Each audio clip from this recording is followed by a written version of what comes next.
Tyler Babin leading the pack, taking pole position in the first race of the Bez Racing Team Season 3 race at Laguna Seca, coming down to the start line, and the lights are green, and oh no, Tyler Babin with a drive-through penalty. Tragedy for him, but a great opportunity for Marcus Murray in second place.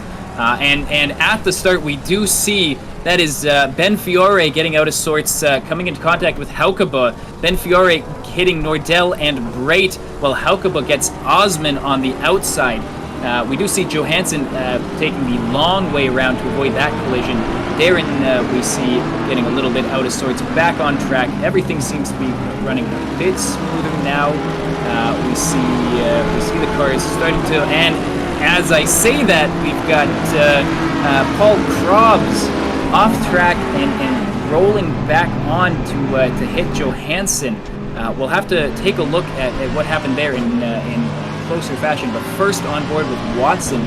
Watson with a poor qualifying situation, at least by his standards, and because of that now has to maneuver his way through all of the first lap carnage. We see him with Darren on the outside, able to hold his position there, and we see Kenji Tan on the outside for turn 3 now, but Watson strong on the brakes, able to get that position. We see car number 9 on the outside as well, that he's able to take a position on. So many positions made. We also see Haukeba and Paul Krobs coming into contact there, showing how that collision happened. And now we will see how this race start went for Johansson. Not faring quite as well as Watson. Johansson, first of all, sees Haukeba careening off to the right, and now sees Osman rolling to the right. He has to take, as I mentioned before, the long way around to avoid any sort of contact. Is able to get through clean, as we see Darren off the track, and Johansson taking advantage of that situation to gain a spot, a couple spots really. Now heading down into turn 4, and we can see Paul Krobs off track, doesn't hold the brakes, and that is a big shunt for Johansson. Jumping back to Tyler Babin, currently in the lead, but again has a drive-through penalty. So Marcus Murray, net P1 currently. Tyler, and we see him going to serve that penalty in the background. I'm not even sure who that was, but I'm sure they're glad that I'm not able to mention their name. And that is Marcus Murray up into P1. And as Reagan mentioned, Tyler goes into service drive-through. Murray, the main beneficiary, but another beneficiary is Rosen Pashov, car number 4. Makes his way up into P2 by lap 4, but spins in the corkscrew, loses the rear end of that Porsche. That is going to knock him quite a number of places down, and he has to recover back onto the track, losing a good number of places there, unfortunately.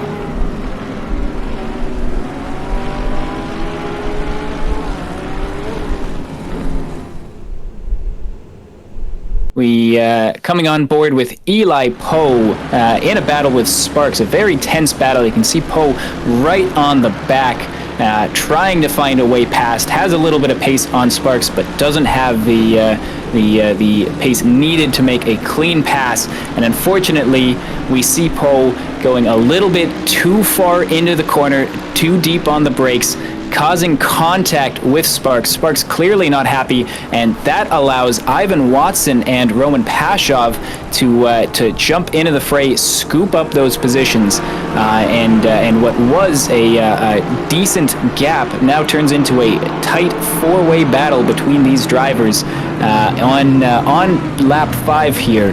It's very difficult to maneuver a 4-person drive on such a tight track. We see Pashov on the inside of Sparks defending, able to keep his position. Sparks trying to force his way back into those positions that he lost due to the contact. Pashov now on the outside, and Watson getting bumped by Sparks, who is now a little bit too late on the brakes himself, which allows Magnus Haukeba into the fray. Ivan Watson jumping off into the lead, and we now, a four-way battle continues to be a four-way battle, just with one new competitor. Haukeba trying to take the inside, Poe trying to take the inside, and again, now we see Pashov and Sparks spinning out. Pashov having to take the pit road just to get himself back up to speed. So a bit of sloppy driving there. Quite a few contacts in just about half a lap. These drivers are definitely going to want to try to keep it clean moving forward.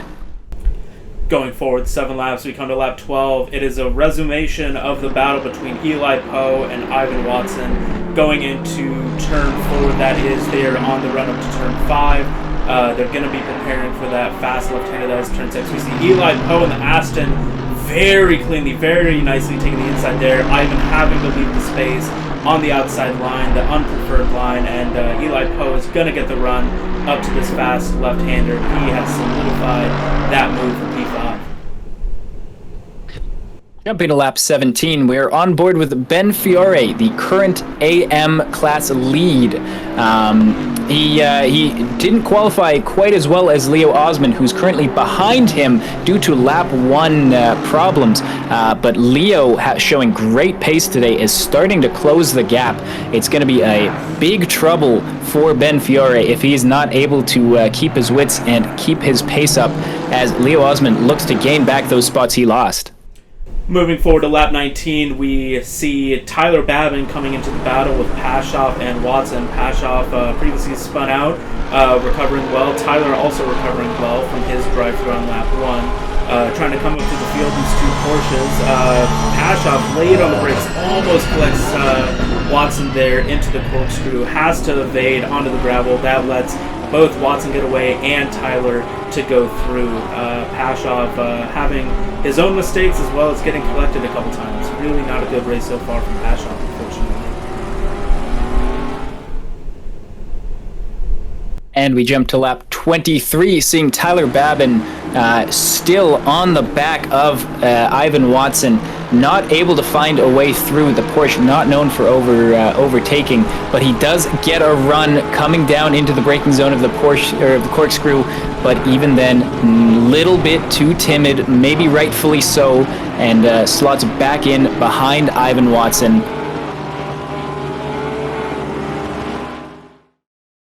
Jumping ahead a couple laps to lap 25, we're going to see a nice battle here between Eli Poe and Nate Byrne. Nate in the Mercedes there, letting Eli Poe go through. Poe got Watson there just a few laps ago, so really liking that inside line at turn 5. He's making that Aston work, car number 69. Doing some magic there. Nate having to just hold steady. Good job by him there, just clean driving, letting the faster driver through. No need to fight, lose time, take damage, anything like that. But now they're catching up to a backmarker Ferrari, that neon yellow and white Ferrari, and Ivan Watson is going to get caught up just behind him there as they are entering turn 9. Ivan is going to get the inside on him here, but Ivan is going to be coming into the pit lane. So is the Ferrari. The Ferrari, just with a little overspeed, hits Ivan Watson coming into the pit lane. That's going to give him a little bit of damage, unfortunately. We do not like to see that. Now we are on board with Leo Osmond. He's hit on lap 1. Haven't seen much of him since, but he is now in a nice battle here, trying to take over the AM class lead. Coming into turn 1, they are passing the little left-hand kink there. Coming into the Andretti hairpin, Osman, a wonderful move on the inside. Nothing that Bentley could do. Osman, a very, very solid move, getting himself into the AM class lead. We'll have to see if he can hold on for the rest of the race. Jumping to lap 28, we see Marcus Murray, the current leader of the race, jumping into the pits. That's going to mean that Brenham, currently in P2, once he comes around the corner, is going to take the lead of this race. Brenham having a quiet but solid performance. Murray as well, showing very good pace. Murray just a little bit faster, maybe a couple tenths a lap faster than Brenham right now. We'll see if Brenham, once he does go into the pits, if he's able to find a way to maybe pick up the pace a little bit and challenge for that first position. And moving one lap ahead, we were just seeing Brenham. He is now coming into the pits. A very nice entry from the Lamborghini. Don't see too many Lamborghinis in this league, but nice to see Brenham being able to challenge for some serious points today in that Lambo. He is going to be losing some time here as Murray now coming through the corkscrew. We'll have to see what happens with these two drivers. Murray has already done his pit, so this is a battle for the effective race lead. Murray coming through turn 9 right now. Passing the pits, we go back to Brenham just finishing up his stop. He is off and away. He is going to be able to release the full power of that Lambo soon, but we just see Murray off to the right side there reclaim his lead. He has been absolutely flying today. Brenham is going to have to either find some serious pace or find some serious luck if he wants to challenge for the win here today at Laguna. And we now go to lap 37. Murray, after a small incident, small spin, has let Brenham back into this race. Brenham just in the background of the picture there, but Murray still showing great pace. Going into turn 6, though, goes a little bit wide, catches the dirt, and there he goes off into the wall, shunt, a terrible hit that allows Brenham into the lead of this race. We see Murray going slowly, waiting to rejoin safely, but the only thing more bruised than that car is Marcus Murray's ego right now. He's not going to be feeling good about that incident. Going through the corkscrew, regaining his wits and hopefully regaining his pace. We'll see how this affects him moving forward. Coming on to lap 41, we resume seeing Tyler Babin still embroiled in this battle with Ivan Watson, unable to get that Porsche around the red and black Mercedes there. Another Mercedes we see is Nate Byrne, car 49, staying wide there to let the two pro drivers through. I believe Nate is a lap down here, so letting these two contenders come through. Tyler Babin going to be trying to regain a little bit of that time that he lost trying to get around Nate Byrne there.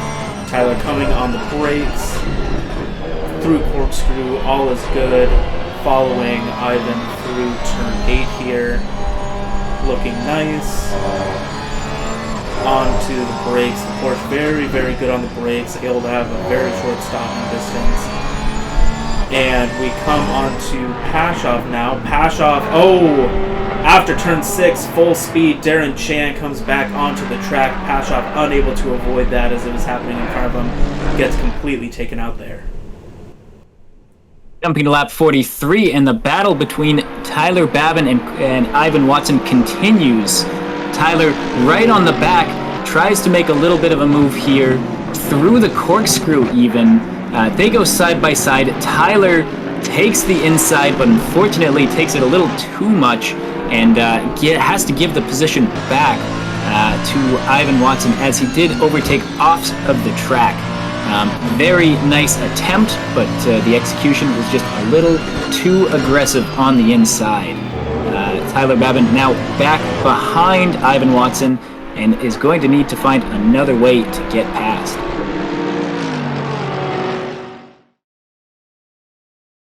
Tensions continuing to build in this battle between Watson and Babin as we come on to lap 47, nearing the end of the race. Babin very close to Watson as they approach the Andretti hairpin here. Watson and the Mercedes going a little bit deep. Tyler trying to find that inside line. They're side by side as they approach turn 3. We lose sight of them for a little bit, but it looks like Tyler's just going to hang it around the outside there. They're approaching turn 4. And there's contact between the two of them. That sends Ivan Watson into a spin. Byrne has to take avoiding action. That is an unfortunate end to that battle that has taken place almost this entire race. You hate to see a battle like that come to blows, but Tyler Babin slows up a little bit there. We see him now just taking that turn 5. And on to the final lap, where we see Oystein Brenham currently in the lead, coming around the final turn on the final lap. This is going to be a P1 overall victory for Oystein Brenham in the Lamborghini. Fantastic drive for him. Didn't put a foot wrong. And speaking of putting a foot wrong, we do see Marcus Murray coming around the final turn in P2. Still a very respectable finish, but he's going to wish that he could have held on to the lead of this race. And finally, rounding out our podium positions is Eli Poe. Eli Poe currently P3. We do unfortunately see him dropping back after penalties, which promotes Carl Nordell now on screen from P4 into P3. Ben Fiore with the AM class lead, able to hold off Leo Osman and taking the first place position in the AM class. And finally, we see Nate Byrne, the leader of the silver class, coming across the line. Very good result for him as well. And jumping here now to the final finishing positions. After penalties are applied, we see Carl Nordell in third, Nate Byrne in fourth, and Poe dropping all the way down to seventh place. Good recovery drive for Tyler Babin, all the way up to sixth after some knocks, some scrapes, and a early drive-through. And finally, we can talk about Marcus Murray, fastest lap of the race. Again, fastest driver, but he put a foot wrong where Oystein Brenham didn't, and that's what allows Oystein Brenham to win this race. Great drive for him.